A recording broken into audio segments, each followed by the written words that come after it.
Meus irmãos, boa noite. Graça e paz da parte do nosso Senhor e Salvador Jesus Cristo.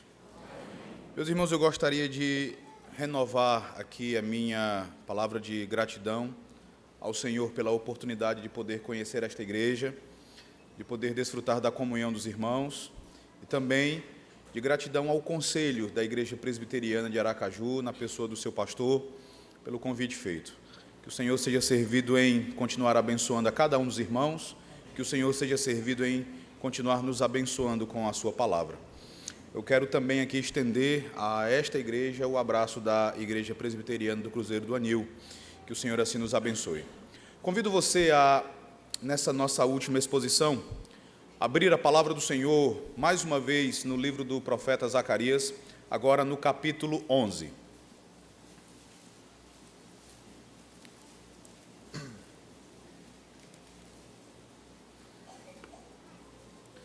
Zacarias, capítulo 11, e nesta ocasião, meus irmãos, eu lerei todo o capítulo, tá? Nós vamos fazer a leitura de todo o capítulo 11, eu lerei e os irmãos acompanharão atentamente.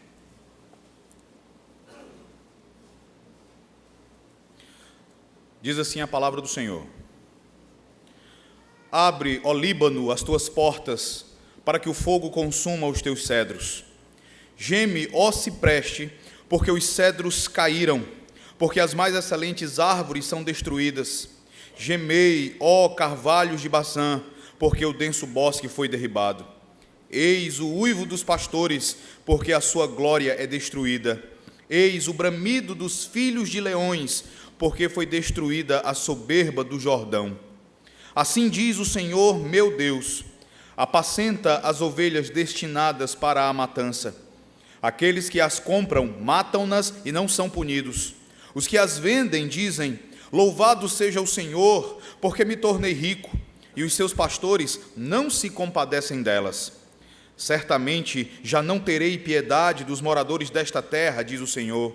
Eis, porém, que entregarei os homens, cada um, nas mãos do seu próximo e nas mãos do seu rei.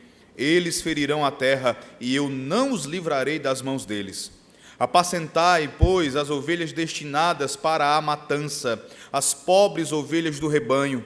Tomei para mim 2 varas, a uma chamei graça e a outra união, e apacentei as ovelhas. Dei cabo dos 3 pastores num mês. Então perdi a paciência com as ovelhas, e também elas estavam cansadas de mim. Então disse eu: não vos apacentarei. O que quer morrer, morra. O que quer ser destruído, seja, e os que restarem, coma cada um a carne do seu próximo. Tomei a vara chamada graça e a quebrei, para anular a minha aliança que eu fizera com todos os povos. Foi, pois, anulada naquele dia, e as pobres do rebanho, que fizeram caso de mim, reconheceram que isto era a palavra do Senhor. Eu lhes disse: se vos parece bem, dai-me o meu salário, e se não, deixa-o. Pesaram, pois, por meu salário 30 moedas de prata. Então o Senhor me disse: arroja isso ao oleiro, esse magnífico preço em que fui avaliado por eles. Tomei as 30 moedas de prata e as arrojei ao oleiro na casa do Senhor. Então quebrei a 2ª vara, chamada união, para romper a irmandade entre Judá e Israel. O Senhor me disse: toma ainda os petrechos de um pastor insensato. Porque eis que suscitarei um pastor na terra, o qual não cuidará das que estão perecendo, não buscará a desgarrada, não curará a que foi ferida, nem apacentará a sã, mas comerá a carne das gordas e lhes arrancará até as unhas. Ai do pastor inútil que abandona o rebanho.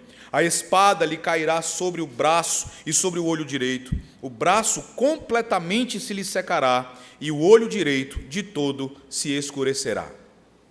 Vamos orar mais uma vez. Curve a sua fronte, oremos ao Senhor. Senhor nosso Deus, nosso Pai bendito, nós lemos a Tua palavra, e agora, ó Deus, nós queremos confessar ao Senhor que somos limitados em nosso entendimento, somos limitados em nosso intelecto. Nós, ó Deus, ficamos constrangidos diante da profundidade, da perfeição da Tua palavra, porque nós, ó Deus, em nós mesmos, nós somos completamente ineptos para compreendê-la. Mas nós confessamos, além disso, ó Deus, a pecaminosidade do nosso coração, a inclinação do nosso coração para se rebelar contra a Tua palavra, para não aceitar aquilo que o Senhor nos afirma nas Sagradas Escrituras. E por isso, ó Deus, após lermos o texto sagrado, a nossa súplica é para que o Senhor, por intermédio do Teu Espírito, agindo em nossas mentes e em nossos corações, o Senhor nos ajude tanto a compreendermos a Tua palavra, a vencermos assim, ó Deus, as nossas limitações e a apreendermos o sentido do texto sagrado, mas acima de tudo, ó Deus, a recebermos com submissão a Tua palavra, a não nos levantarmos contra o conhecimento que vem do Senhor, mas o recebermos com a devida submissão, reconhecendo ser tudo isso palavra do Senhor para nós. Olha pelo Teu povo reunido aqui nesta noite. Olha por estas pessoas que são Tuas ovelhas, compradas, remidas pelo sangue de Teu Filho Jesus Cristo. Que todas, ó Deus, possam se beneficiar da Tua palavra. Que todas, ó Senhor, possam ouvir a Tua voz falando através do texto sagrado. Olha também, ó Deus, pelo Teu servo pregador. Conceda-lhe, ó Deus, todas as condições necessárias para pregar a Tua palavra. Conceda-lhe clareza de pensamento e, acima de tudo, a fidelidade devida para que o Teu nome seja exaltado, para que o Teu nome seja glorificado, para que o Teu povo seja edificado e assim gozemos de felicidade eterna no Senhor.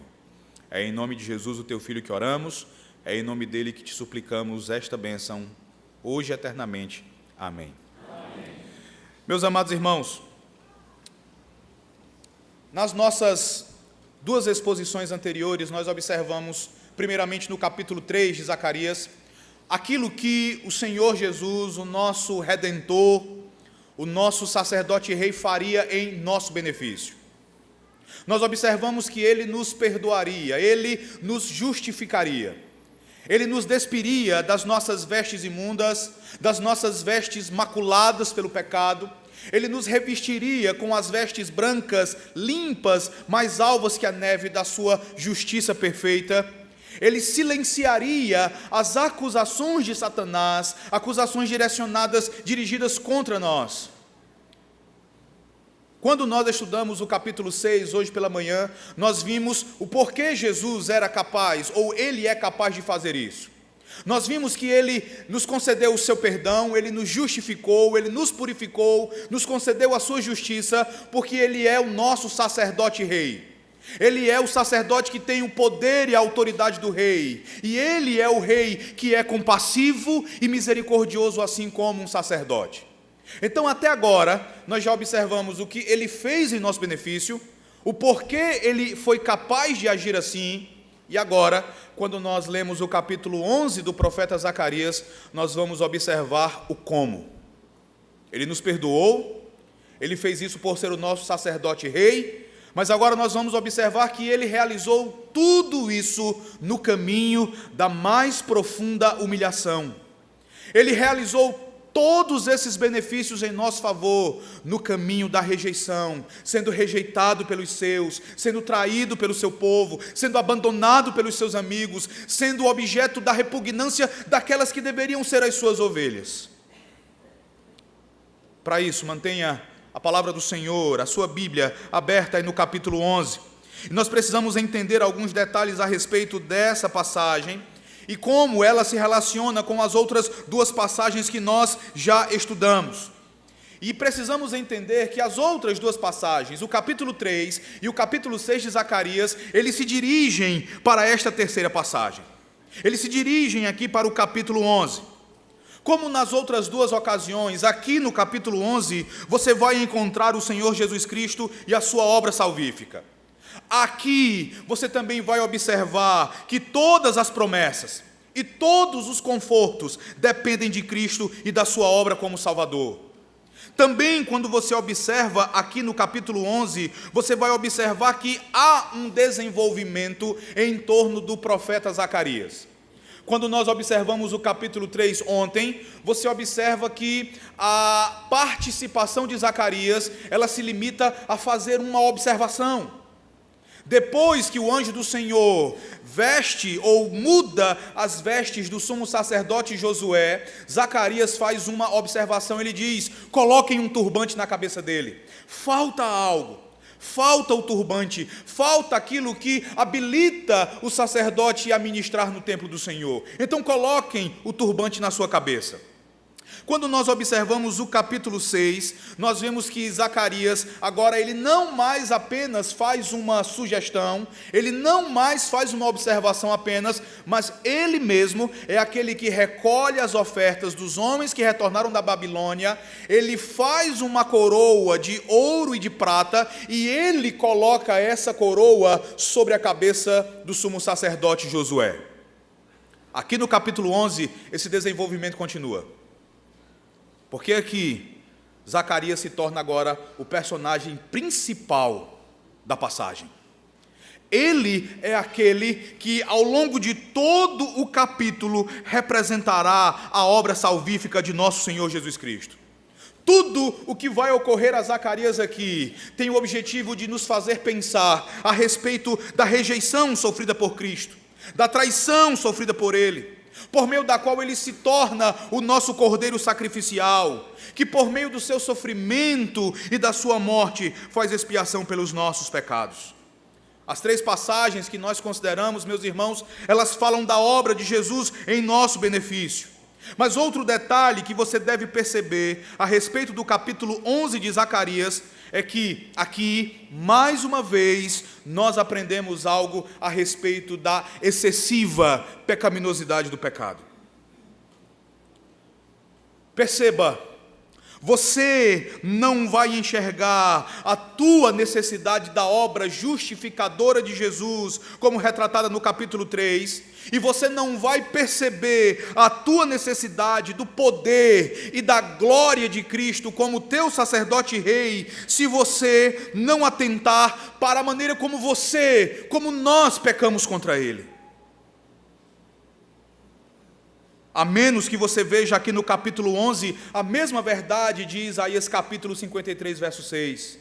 Lembre, ali é dito: todos nós andávamos desgarrados como ovelhas, cada um se desviava pelo caminho, mas o Senhor fez cair sobre ele a iniquidade de nós todos.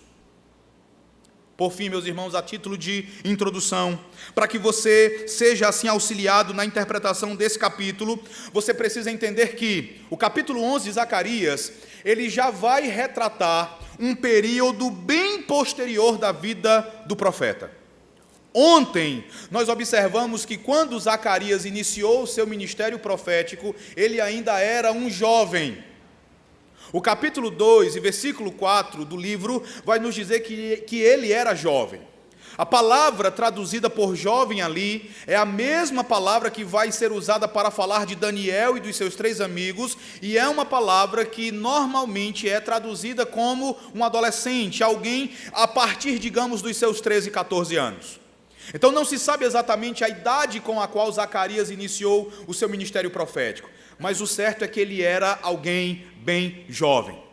Aqui no capítulo 11, você já tem um período da vida dele bem posterior, talvez até décadas após o término da reconstrução do templo. E como é que você pode ter essa convicção? No início do livro, o povo de Jerusalém é governado por um homem chamado Zorobabel, um homem piedoso, um homem crente. Aqui no capítulo 11, o texto fala de líderes maus. O texto fala de homens perversos que novamente governavam a nação. Zorobabel já não é mais o líder do povo. Novamente o povo era conduzido por homens maus e incrédulos. Essa parte final do livro de Zacarias nos mostra uma situação extremamente difícil. Tanto é assim, que quando você vai ao Novo Testamento e você observa a referência que Jesus faz a Zacarias, você pode perceber a maneira como ele morreu, ou a maneira como a sua vida terminou. Faça isso, abra a sua Bíblia no Evangelho de Mateus, capítulo 23, e observe o que diz o início do verso 37.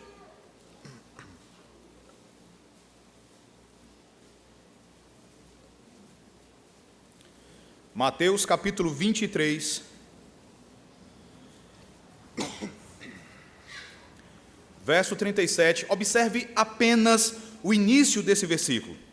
Quando Jesus, ele chora diante de Jerusalém e ele lamenta dizendo o seguinte: Jerusalém, Jerusalém, que matas os profetas e apedrejas os que te foram enviados. Agora volte até o verso 34 e veja o que está escrito nos versículos 34 e 35. Diz assim: por isso, eis que eu vos envio profetas, sábios e escribas.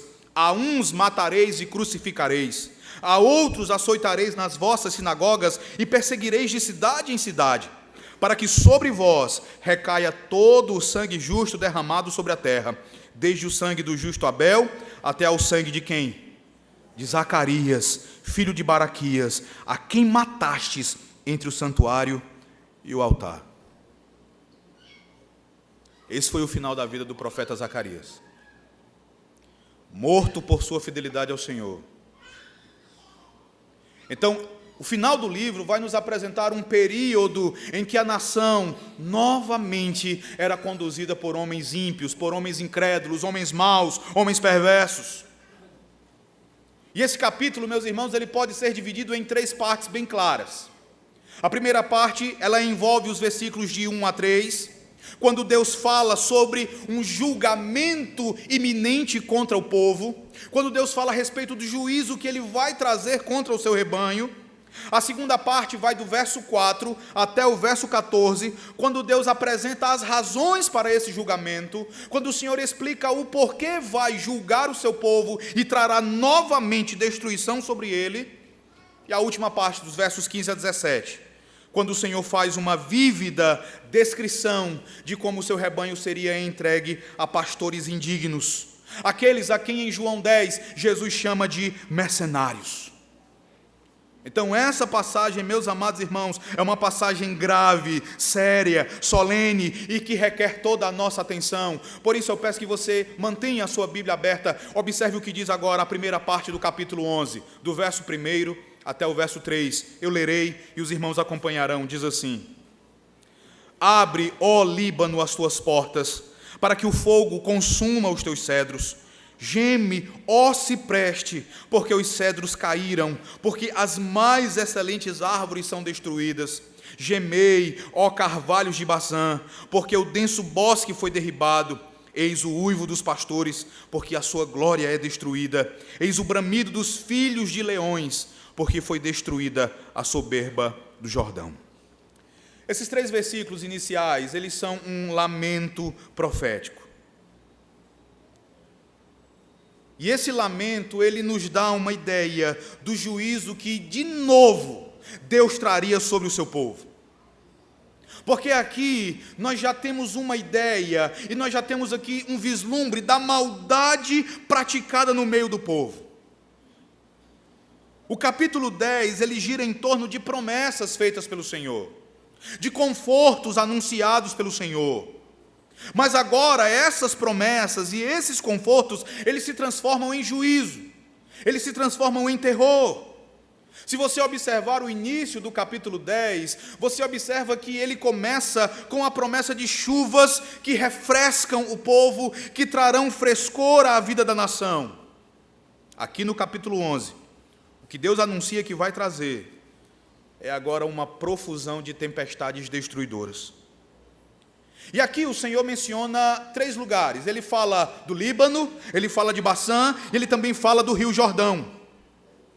Os 2 primeiros lugares mencionados na nossa passagem, o Líbano e Bazã, representam os cantos mais distantes do território de Israel, e também as áreas mais ricas, as áreas mais frutíferas. E ele também aponta para localidades ao norte. A ideia aqui é que esse juízo, ele virá do norte.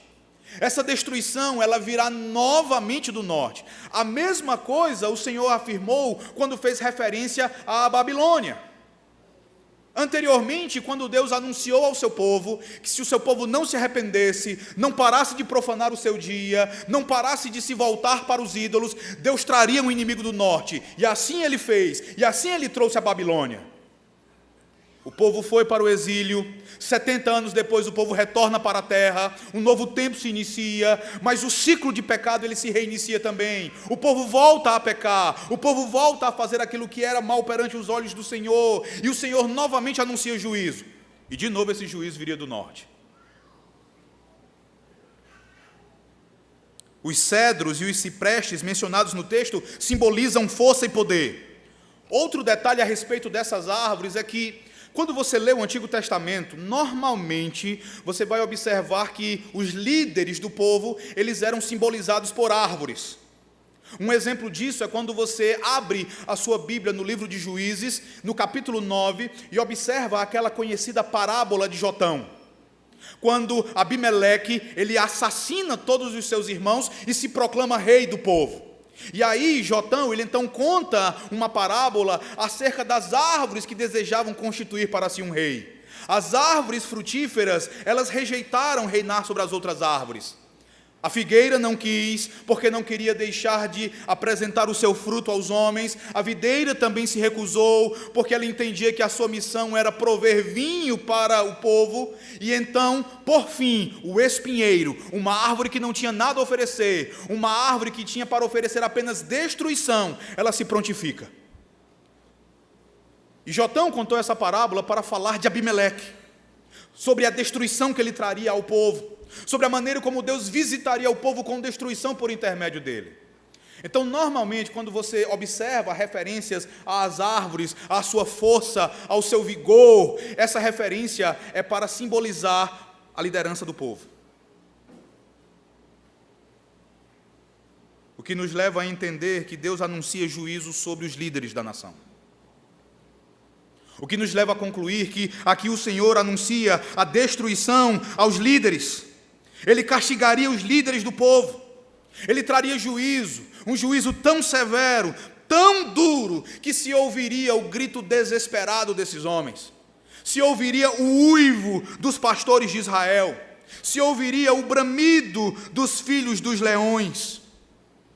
E uma possível interpretação para esses filhos dos leões é que aqui nós também temos um símbolo para os pastores, um símbolo para os líderes do povo.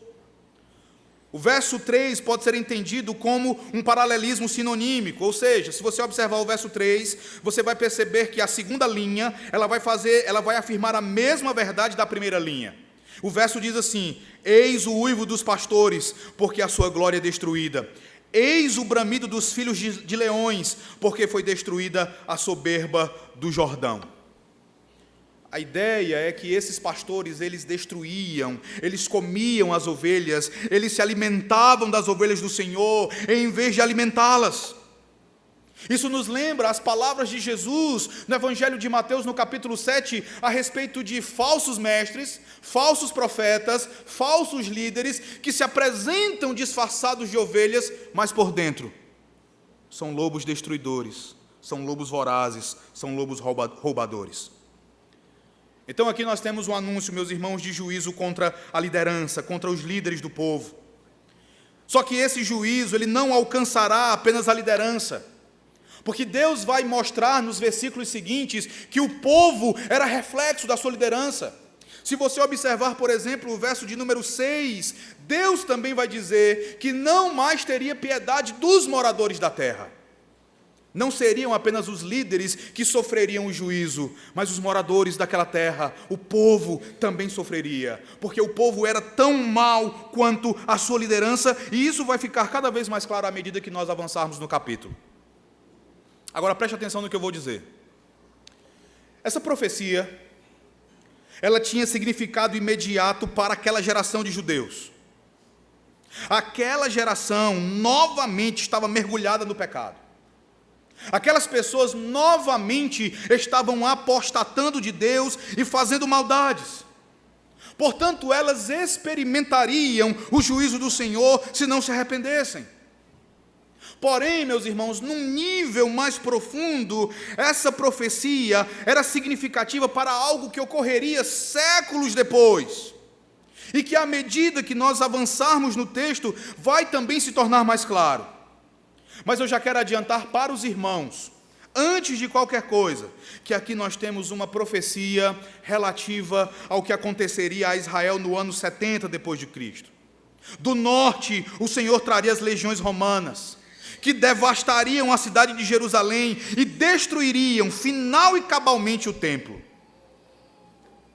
Mas observe, essa profecia era significativa para aquela geração, essa profecia era significativa para a geração de Jesus Cristo, essa profecia ela também é significativa para todos nós aqui hoje. Essa profecia, ela também é significativa para nós, crentes, e para todos os visitantes que aqui estão. Mas antes de falar sobre como essa profecia de julgamento é importante para nós, eu quero observar com vocês as razões para esse juízo. Por que Deus vai julgar o seu povo? Por que Deus trará juízo à nação? Então olhe novamente para o capítulo 11 de Zacarias. Agora acompanhe a leitura do verso 4 até o verso 14. O texto diz assim: Assim diz o Senhor meu Deus, apacenta as ovelhas destinadas para a matança. Aqueles que as compram matam-nas e não são punidos. O que as vendem dizem, louvado seja o Senhor, porque me tornei rico. E os seus pastores não se compadecem delas. Certamente já não terei piedade dos moradores desta terra, diz o Senhor. Eis, porém, que entregarei os homens, cada um, nas mãos do seu próximo e nas mãos do seu rei. Eles ferirão a terra, e eu não os livrarei das mãos deles. Apacentai, pois, as ovelhas destinadas para a matança, as pobres ovelhas do rebanho. Tomei para mim 2 varas, a uma chamei graça, e a outra união, e apacentei as ovelhas. Dei cabo dos 3 pastores num mês. Então perdi a paciência com as ovelhas, e também elas estavam cansadas de mim.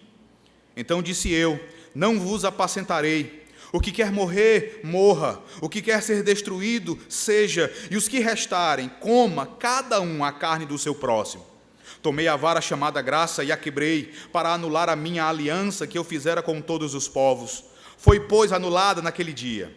E as pobres do rebanho, que fizeram caso de mim, reconheceram que isto era a palavra do Senhor. Eu lhes disse, se vos parece bem, dai-me o meu salário. E se não, deixa-o.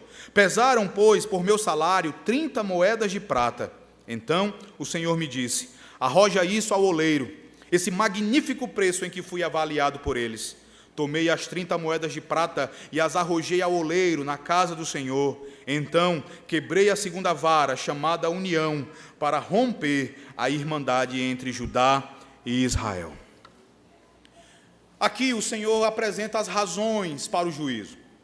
E quando o Senhor faz isso, Ele ordena que Zacarias novamente realize um ato simbólico. Nós já vimos como Zacarias fez isso pela manhã, ao tecer aquela coroa de ouro e de prata e colocá-la sobre a cabeça de Josué, e aqui ele volta a fazer isso. Os atos simbólicos, meus irmãos, eles sempre eram desempenhados pelos profetas. E eles sempre tinham o objetivo de transmitir alguma mensagem ao povo da aliança. Você deve lembrar, por exemplo, do profeta Oséias e do ato simbólico desempenhado por ele, sobre como o Senhor lhe ordenou que ele fosse até uma terra de prostituições e tomasse uma mulher de prostituições, casasse com ela e tivesse filhos de prostituição com ela. E Deus deu essa ordem a Oséias para, em tudo isso, representar o seu relacionamento com o povo infiel de Israel. O Senhor era Oséias, o marido fiel, o marido que luta pelo amor da sua amada. Israel era a mulher infiel, aquela que adulterava e que se voltava para os seus amantes. Isaías também recebeu esse tipo de ordem da parte do Senhor, quando o Senhor ordenou que Isaías durante 3 anos andasse nu, andasse descalço, para representar aquilo que o Senhor faria ao povo do Egito e também ao povo da Etiópia. Mas aqui, Zacarias, ele é ordenado se apresentar como pastor do povo de Israel. Deus ordena que ele desempenhe, que ele ensine o papel de um pastor, e ele deveria ser o pastor do povo. E nisso, Zacarias estaria representando o relacionamento entre o Senhor e o povo de Jerusalém. E tratava-se de uma missão nada fácil. Olha o verso 4. A missão do profeta, ela é anunciada logo aqui. No verso 4 é dito: apacenta as ovelhas destinadas para a matança. Isso é repetido no verso 7. No verso 7 Deus diz: apacentai, pois, as ovelhas destinadas para a matança, as pobres ovelhas do rebanho. Zacarias deveria ser o pastor daquele povo, destinado a receber o juízo de Deus. E um detalhe que você deve perceber é que, normalmente nós lembramos de Isaías, e quando falamos a respeito de Isaías, nós dizemos o seguinte: ele já partiu para servir ao Senhor diante do povo, ele partiu para pregar ao povo, sabendo que ninguém daria ouvidos à sua pregação. O povo não veria, não ouviria, não entenderia com o seu coração e não se converteria, mesmo diante da pregação do profeta. E isso perduraria até que o povo fosse destruído e restasse apenas o toco. A mesma coisa ocorreu a Zacarias. Ele foi chamado para ser pastor daquelas ovelhas, mas aquelas ovelhas, elas não viveriam. Elas não progrediriam. Elas estavam destinadas para a matança, elas seriam destruídas. Tudo o que restaria era a terça parte. No capítulo 13, do verso 8 ao verso 9, você vê que a grande maioria do povo seria destruída. Apenas a terça parte do povo permaneceria. Apenas a terça parte seria salva dos seus pecados e da sua maldade. O Senhor destaca a maldade dos líderes do povo. E é interessante que você vai ver que Zacarias, ele vai narrar como agiu, ele vai narrar o que fez. No verso 7 e no início do verso 8 ele vai dizer: veja, tomei então para mim 2 varas, a uma chamei graça e a outra união, e apacentei as ovelhas. Ele diz mais no início do verso 8: dei cabo dos 3 pastores num mês.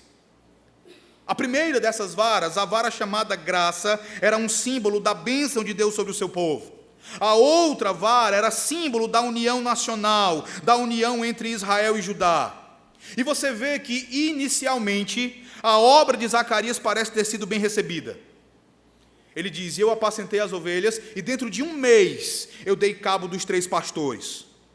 Não se sabe exatamente quem eram esses 3 pastores, não se sabe exatamente o que isso quer dizer, existem diversas interpretações dessa expressão, mas há uma dessas interpretações que me parece ser a mais acertada, que vai dizer que esses 3 pastores, na verdade, representavam os 3 tipos de líderes que Deus deu a Israel.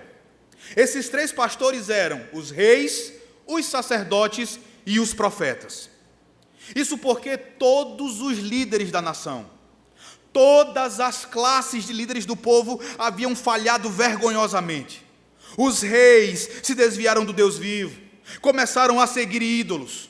Os sacerdotes pararam de ser homens santos, começaram a abusar das pessoas. Os profetas pararam de ser porta-vozes de Deus e começaram a dizer apenas aquilo que agradava às pessoas e aos reis. Eles passaram a proclamar apenas paz, paz, quando não era tempo de paz. Então Zacarias assume a liderança do povo e em um mês ele dá cabo desses 3 líderes.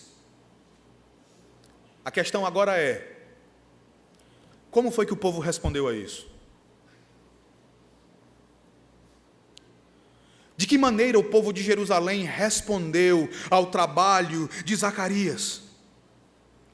Quando você olha para o verso 8, você vê como o povo respondeu.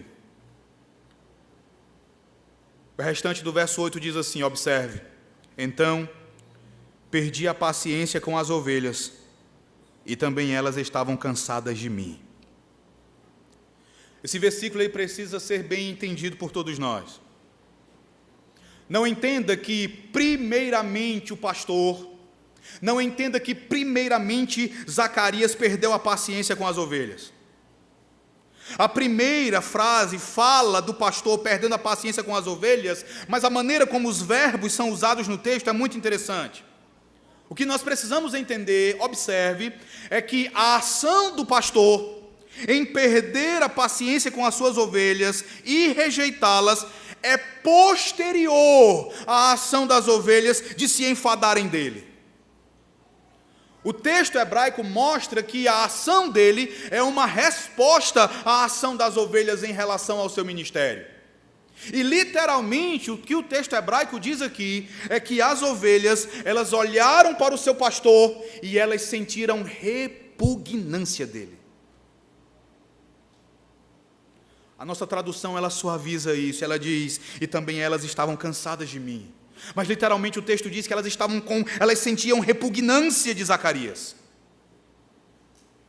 Zacarias as tratou com bondade, ele cuidou dessas ovelhas, ele as livrou dos falsos pastores, ele as alimentou com boa comida, ele as alimentou com a palavra de Deus, ele dispensou graça sobre aquelas ovelhas.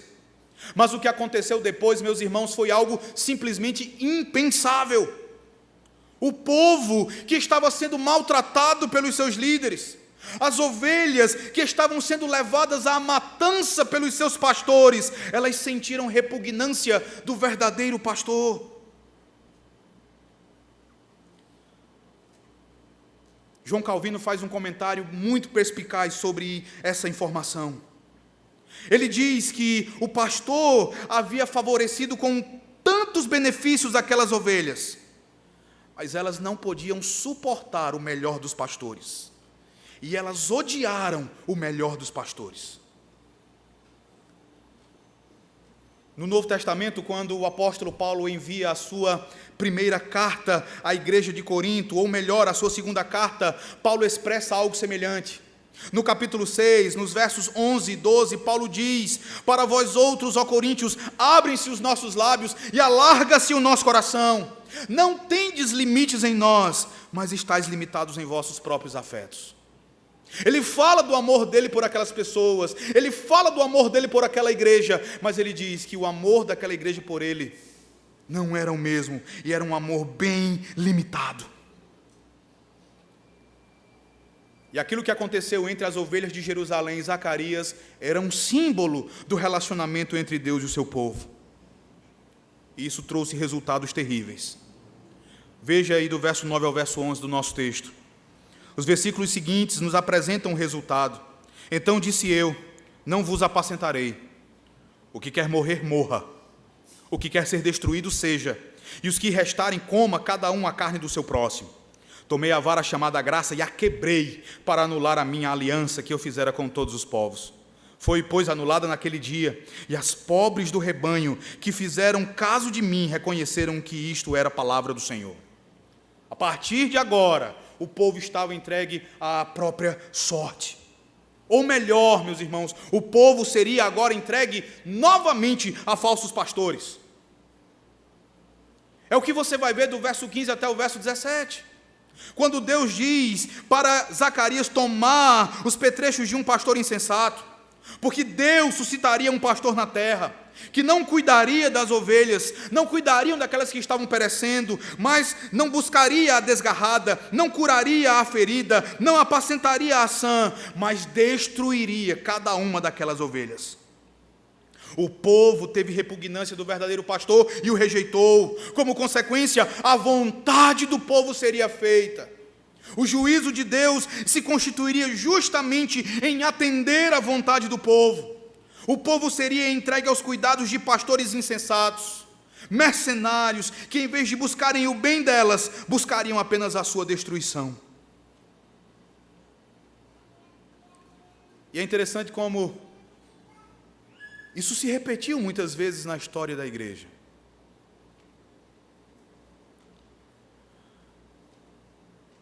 O pastor Joel Bick, num livro escrito para encorajar os pastores dos nossos dias a partir dos escritos dos puritanos, ele conta um episódio interessante sobre como Matthew Henry, pregando no funeral de um pastor, que, por sinal, era o segundo pastor daquela igreja que falecia em menos de um ano, e que era uma igreja conhecida por sua obstinação. Matthew Henry disse: Deus tem uma contenda com essa igreja, pois esta é a segunda das estrelas da igreja que é apagada. Arrependam-se, para que o Senhor não vos entregue a pastores que destruam vocês. E era isso que aconteceria ao povo de Jerusalém. E foi isso que de fato aconteceu. Mas o que foi que aconteceu com o pastor? O que foi feito de Zacarias? O que foi feito do pastor fiel? Olhe para os versículos 12 e 13, esses versículos nos dão uma ideia. Os versículos dizem assim: eu lhes disse, se vos parece bem, dai-me o meu salário, e se não, deixa-o. Pesaram, pois, por meu salário 30 moedas de prata. Então o Senhor me disse, arroja isso ao oleiro, esse magnífico preço em que fui avaliado por eles. Tomei as 30 moedas de prata e as arrojei ao oleiro na casa do Senhor. O que você tem aqui é um quadro de enorme e profunda humilhação que essas ovelhas impõem sobre o seu pastor. Após deixar o cuidado daquelas ovelhas, o pastor chega diante delas e pede o seu salário. Um comentarista diz que ele fez isso não porque ele estava interessado em ganho monetário. Ele não estava interessado em seu salário por amor de si mesmo. A ideia é que ele pergunta por seu salário porque entendia que o salário que lhe fosse dado mostraria a estima daquelas pessoas por seu ministério. Aquelas pessoas pagam como salário ao pastor um montante de 30 moedas de prata.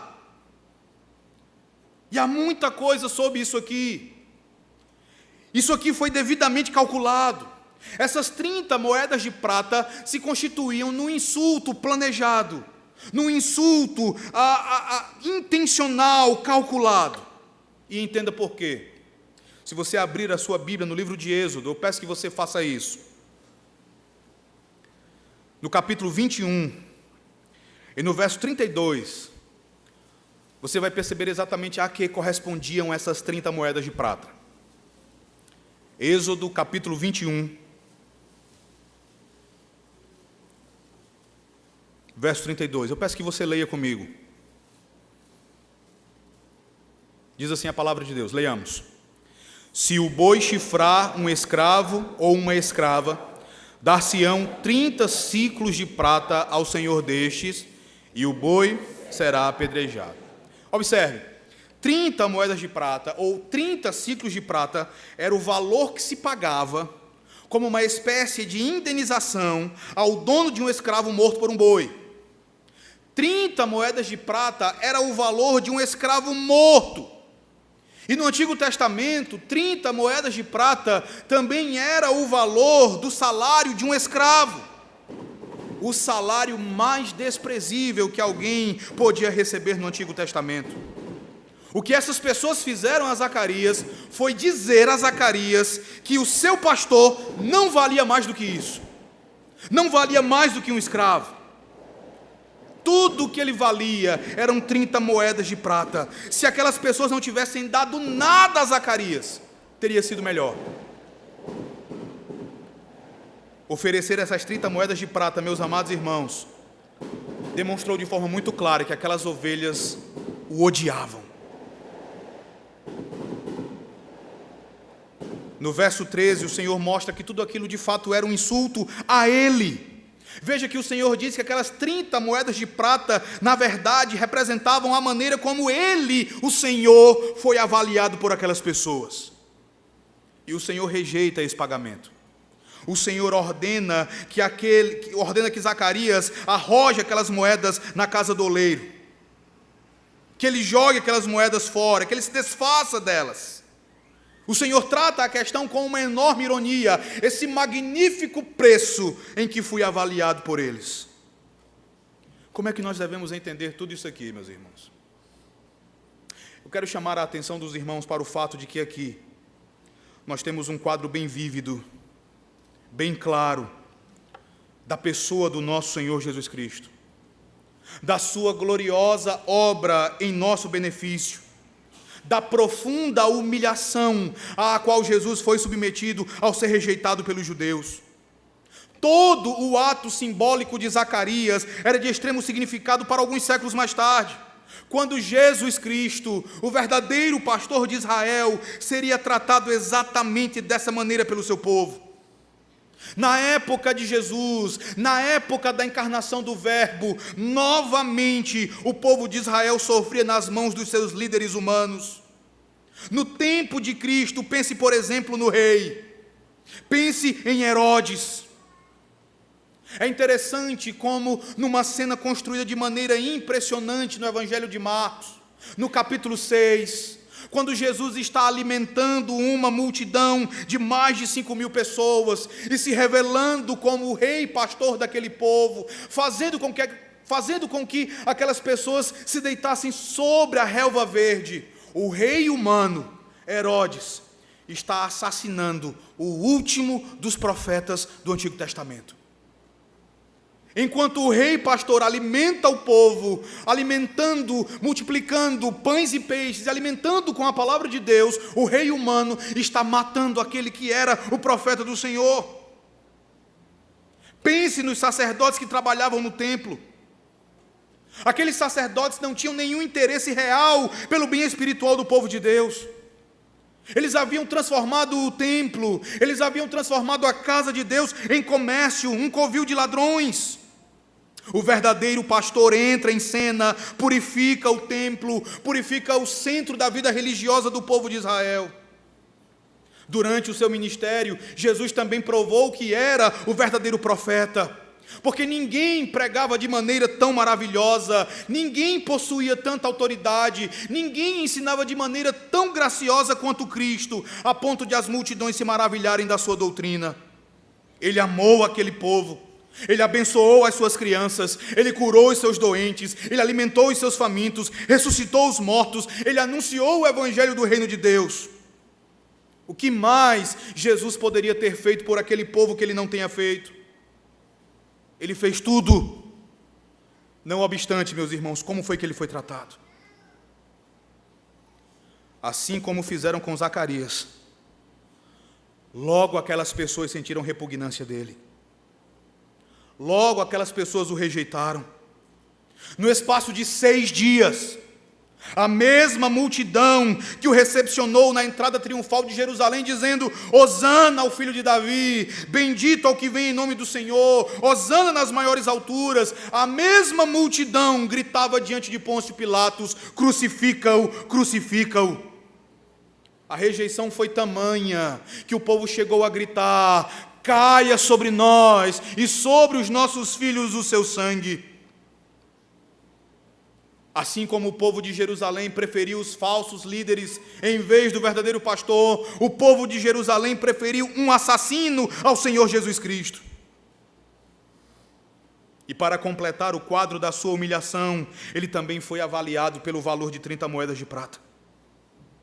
Ele também foi considerado como alguém de valor tão insignificante, tão baixo, que tudo o que ele valia aos olhos dos líderes da nação e aos olhos do próprio povo era 30 moedas de prata. Ele também foi avaliado como um escravo comum. Esse foi o magnífico preço pago a Judas Iscariotes.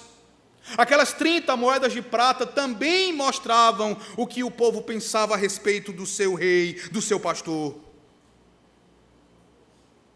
E assim como Zacarias fez ao ser rejeitado pelos judeus, assim também fez Jesus, o verdadeiro pastor, o Filho de Deus.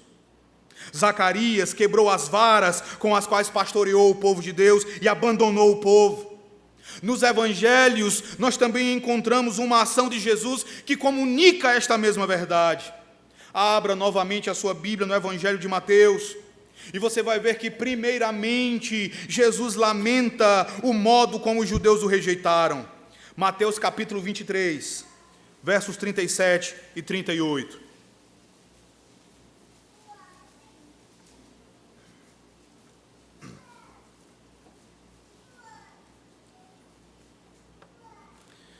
Mateus 23, verso 37, verso 38. Leiam comigo, meus irmãos. Diz assim: Jerusalém, Jerusalém, que matas os profetas e apedrejas os que te foram enviados. Quantas vezes quis eu reunir os teus filhos, como a galinha ajunta os seus pintinhos debaixo das asas, e vós não o quisestes. Eis que a vossa casa vos ficará deserta. Como é que nós entendemos esses versículos aqui normalmente? Normalmente nós imaginamos que Jesus disse essas palavras em algum lugar alto, fora de Jerusalém, observando a cidade e lamentando a rejeição.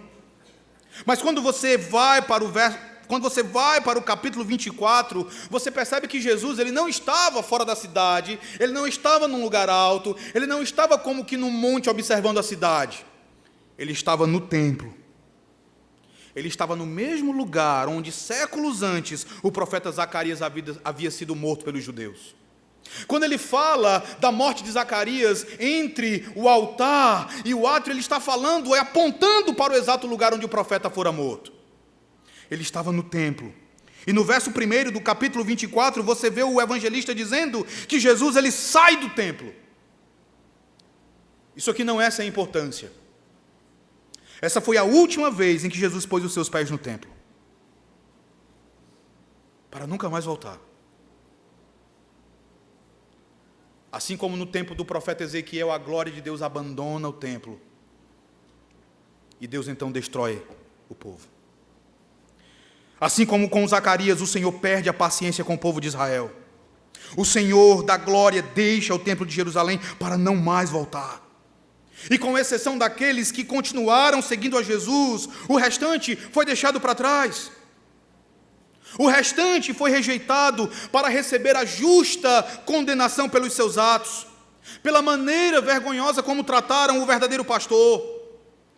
Tanto é assim que dias depois, quando estava carregando a sua cruz em direção ao Gólgota, Jesus se volta para algumas mulheres judias que estavam chorando e diz: filhas de Jerusalém, não choreis por mim, chorai antes por vós mesmas e por vossos filhos. Rejeitar o verdadeiro pastor, rejeitar o Filho de Deus seria algo desastroso para Jerusalém, como a história comprovou algumas décadas depois. O capítulo 11 de Zacarias, meus irmãos, ele começa com uma profecia sobre um juízo vindo do norte. No ano 66 depois de Cristo, alguns rebeldes judeus mataram alguns soldados das guarnições romanas de Jerusalém e expulsaram os demais. Em resposta, no ano 70 depois de Cristo, o general romano Tito, filho do imperador Vespasiano, invadiu Jerusalém com várias legiões romanas e destruiu a tudo, incluindo o templo. Porque o povo rejeitou o seu pastor, o Senhor rejeitou Jerusalém e a julgou severamente. A profecia de Zacarias ela é extraordinária em seus detalhes. No capítulo 11, verso 9, está escrito: o que quer morrer, morra, o que quer ser destruído, seja, e os que restarem, coma cada um a carne do seu próximo. Flávio Joséfo relata que quando os romanos invadiram Jerusalém, esse horror se cumpriu. Milhares de judeus foram massacrados, e enquanto a cidade passava fome, alguns realmente recorreram ao canibalismo. Porque eles rejeitaram seu pastor, eles também foram rejeitados. E como eu mencionei para vocês, isso também é importante para nós hoje. E agora eu quero apresentar a vocês, meus irmãos, algumas aplicações desse texto para nós e mostrar por que essa profecia é importante para nós, é importante para essa igreja. Mas antes eu quero me dirigir primeiramente a você que está visitando esta igreja. A você que está nos visitando nesta noite, eu quero dizer a você, para que você cuide em não ser rejeitado em não rejeitar o Senhor Jesus Cristo. Tenha cuidado para não rejeitar o evangelho que é pregado a você. Tenha cuidado para não rejeitar o Filho de Deus. Tudo o que está escrito no capítulo 11 de Zacarias é verdadeiro em relação a qualquer nação que rejeita a Cristo como seu Senhor. Nós cantamos o Salmo 2. O Salmo 2 nos fala sobre essa verdade, quando o Senhor admoesta as nações, dizendo: agora, pois, ó reis, sede prudentes, deixai-vos advertir juízes da terra, servi ao Senhor com temor, e alegrai-vos nele com tremor, beijai o filho, para que se não irrite, e não pereçais no caminho, porque dentro em pouco se lhe inflamará a ira, bem-aventurados todos os que nele se refugiam. Mas eu quero dizer a você que está nos visitando, que tudo isso aqui também é verdadeiro num nível pessoal e individual. Assim como Jesus veio a Jerusalém, assim também, pela pregação do Evangelho, Ele vem até você. E pelo Evangelho, Ele oferece a você a salvação e o perdão dos pecados, tudo isso através da sua morte. Mas Ele também adverte contra as consequências de rejeitá-lo. É possível que você diga algo como: eu sei que se eu rejeitar a Jesus, eu provocarei muita tristeza em meu pobre coração.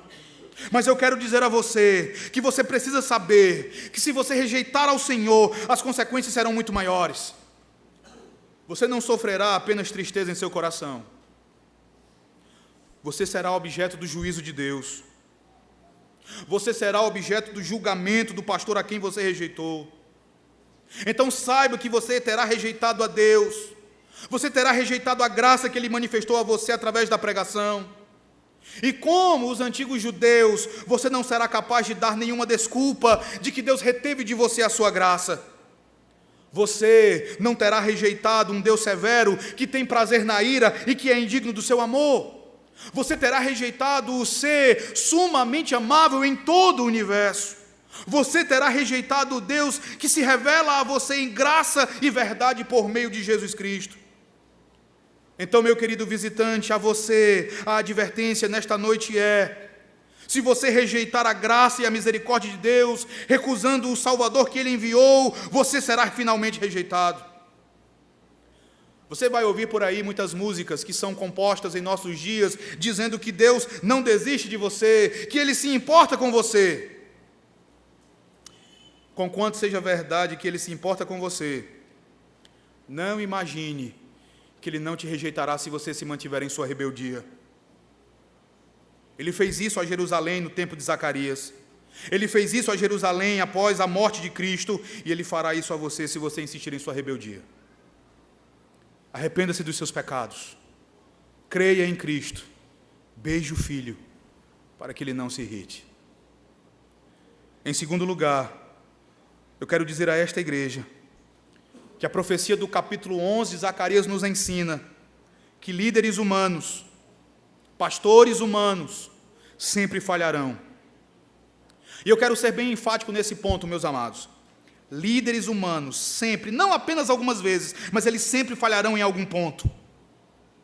Isso é verdade em relação a líderes políticos, líderes espirituais, líderes familiares, líderes acadêmicos, líderes empresariais, qualquer que seja a categoria de líder que você desejar nomear. Eles sempre falharão.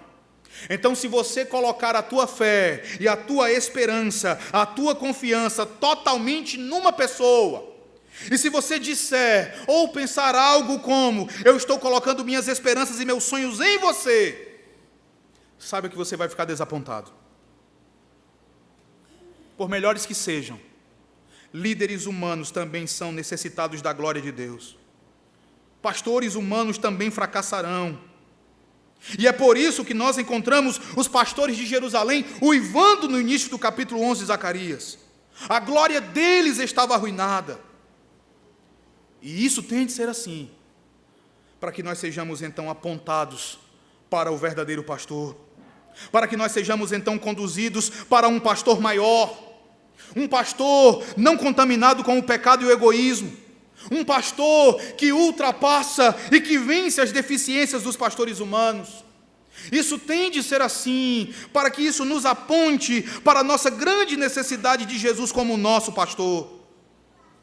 Ele sim é merecedor de que depositemos nele todas as nossas esperanças e todos os nossos sonhos, porque Ele jamais fracassará, Ele jamais falhará, Ele jamais nos decepcionará, e assim como Ele tem conduzido essa igreja nos seus 116 anos de organização, assim Ele continuará fazendo até a consumação de todas as coisas, a despeito dos nossos erros, a despeito dos nossos fracassos, e assim será, para que toda a glória seja dEle, e para que essa igreja se devote completamente a Ele. E em terceiro e último lugar, meus irmãos, nós podemos ver nesta profecia que mesmo a sua profunda humilhação, mesmo a maneira ultrajante como foi tratado pelo seu povo, nos revela a glória da salvação realizada em nosso benefício. eu volto a chamar a atenção dos irmãos para o trecho que envolve o pagamento das 30 moedas de prata. Como eu afirmei, esse era o valor mais indigno a ser atribuído a alguém. Jesus foi insultado gravemente, o Pai foi insultado violentamente.